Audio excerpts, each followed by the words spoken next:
Welcome to mega 9 TV. అంతర్జాతీయ వేదిక ఏదైనా పాకిస్తాన్కు కాశ్మీర్ గురించి మాట్లాడటం, ఉగ్రవాదులను వెనకేసుకురావడం ఒక అలవాటుగా మారిపోయింది. కానీ నవభారతం దౌత్యం ఇప్పుడు మునుపటిలా లేదు. ఎవరికైనా కవ్విస్తే అదే వేదికపై ప్రపంచ దేశాల సాక్షిగా బట్టలు ఊడదీసి కొట్టే స్థాయిలో మన ఇండియన్ డిప్లొమాసీ దూసుకుపోతుంది. తాజాగా ఐక్యరాజ్య సమితి వేదికగా పాకిస్తాన్ మరోసారి భారత్పై విషం చిమ్మే ప్రయత్నం చేసింది. అయితే భారత్కు చెందిన ఓ ఆడపులి పాకిస్తాన్కు మైండ్ బ్లాక్ అయ్యే కౌంటర్ ఇచ్చారు. ఉగ్రవాదాన్ని పెంచి పోషిస్తున్న పాక్ వైఖరిని ఎండగట్టారు. అంతేకాదు, పాక్ ఆక్రమిత కాశ్మీర్ సింధు జలాల ఒప్పందంపై మునుపెన్నడూ లేని స్థాయిలో అత్యంత కఠినమైన వార్నింగ్ ఇచ్చి పాక్ పరువు తీశారు. అసలు యుఎన్ వేదికగా భారత్ ఇచ్చిన ఆ పవర్ఫుల్ కౌంటర్ ఏంటి? పాకిస్తాన్ ఎందుకు ఉలిక్కిపడింది?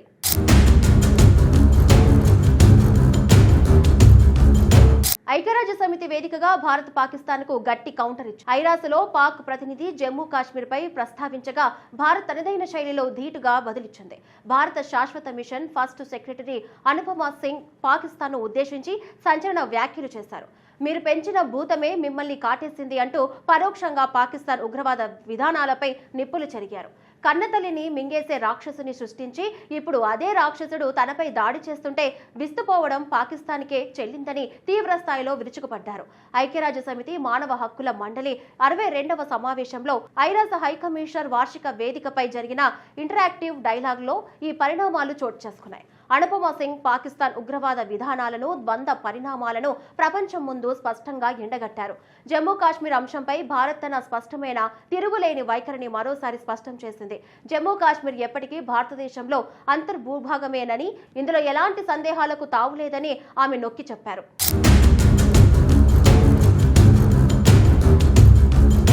భారత్ ఈ విషయంలో చాలా స్పష్టంగా ఉంది. జమ్మూ కాశ్మీర్ అంతర్భాగం అని చెబుతూనే పాక్ ఆక్రమిత కాశ్మీర్ గురించి కూడా కీలక వ్యాఖ్యలు చేసింది. ఈ విషయంలో ఇంకా ఏమైనా పరిష్కారం కానీ సమస్య ఉందంటే అది పాకిస్తాన్ అక్రమంగా ఆక్రమించిన భారత భూభాగాలు మాత్రమేనని, వాటిని తిరిగి భారత్కు అప్పగించడమే ఏకైక మార్గమని అనుపమ సింగ్ తేల్చి చెప్పారు. ఇది కేవలం మాటలకే పరిమితం కాలేదు. పాక్ ఆక్రమిత కాశ్మీర్లో జరుగుతున్న దారుణాలను, అక్కడి ప్రజలపై సాగుతున్న అణచివేతలను ఆమె ప్రపంచానికి వివరంగా వివరించారు. రావల్కోట్ ప్రాంతంలో ఇటీవల జరిగిన హింసాత్మక ఘటనలను ఈ సందర్భంగా అనుపమ సింగ్ ప్రస్తావించారు.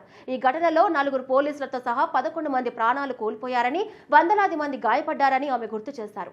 ఈ హింసాత్మక చర్యలు, వందలాది మంది పౌరుల హత్యలు, అక్కడి ప్రజలపై జరుగుతున్న క్రూరమైన అణచివేత, బలవంతపు ఆక్రమణలతో కూడిన పాక్ వ్యవస్థకు నిదర్శనమని మండిపడ్డారు. దశాబ్దాలుగా పాక్ సైన్యం సాగిస్తున్న భూ కబ్జాలు, జనాభా మార్పిడి కుట్రలు, ప్రాథమిక హక్కుల నిరాకరణ కారణంగానే అక్కడి పరిస్థితులు ఎంతలా దిగజారాయని అనుపమ సింగ్ విమర్శించారు.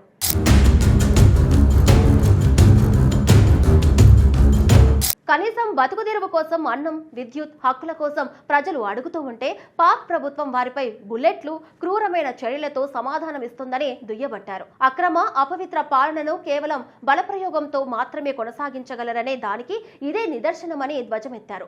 ఉగ్రవాదాన్ని పెంచి పోషించడాన్ని ప్రభుత్వ విధానంగా మార్చుకున్న దేశం పాకిస్తాన్ అని భారత్ ఆరోపించింది.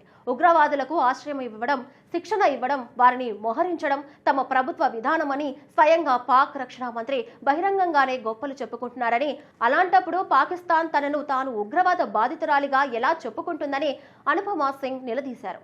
ఇది విచిత్రమైన వైరుధ్యమని, దీనిని ఒక్క పాకిస్తాన్ మాత్రమే సమర్థించుకోగలదని ఎద్దేవా చేశారు. ఇక సింధు జలాల ఒప్పందంపై కూడా భారత్ తన వైఖరిని స్పష్టం చేసింది. ఉగ్రవాదాన్ని ఎగుమతి చేసే దేశం పొరుగు దేశాలతో సత్సంబంధాలు, గుడ్విల్ ఆధారంగా నడిచే సింధు జలాల ఒప్పందం వంటి సదుపాయాలను కోరడం అసలు నమ్మశక్యం కాదని భారత్ పేర్కొంది.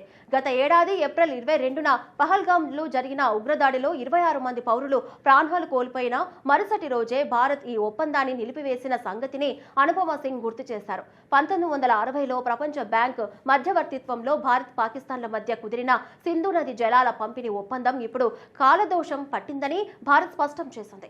6 దశాబ్దాల క్రితం నాటి సాంకేతిక ఒప్పందాన్ని మారుతున్న కాలానికి అనుగుణంగా మార్చకుండా అలాగే ఉంచలేమని చెప్పారు.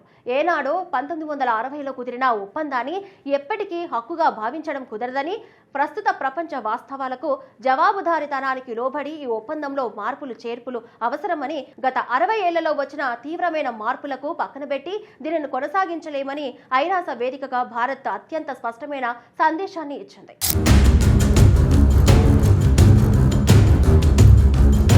భారత్ తన వాదనను చాలా బలంగా వినిపించింది.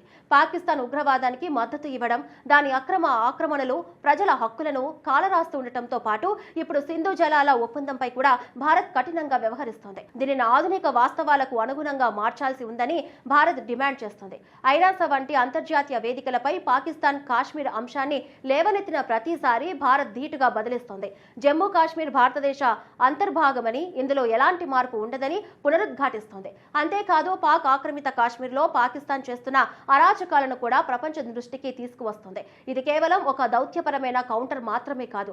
పాకిస్తాన్ విధానాలపై భారత్ తీవ్ర అసంతృప్తిని, ఆగ్రహాన్ని వ్యక్తపరుస్తున్న తీరు స్పష్టంగా కనిపిస్తుంది. సరిహద్దులో ఉగ్రవాదాన్ని ప్రోత్సహిస్తూ మరోవైపు అంతర్జాతీయ ఒప్పందాలను గౌరవించాలని ఆశించడం ఎంతమాత్రం సబబు కాదని భారత్ గట్టిగా చెబుతోంది. ఈ పరిణామాలు అంతర్జాతీయ స్థాయిలో పాకిస్తాన్ ప్రతిష్టను మరింత దిగజార్చే అవకాశం ఉంది.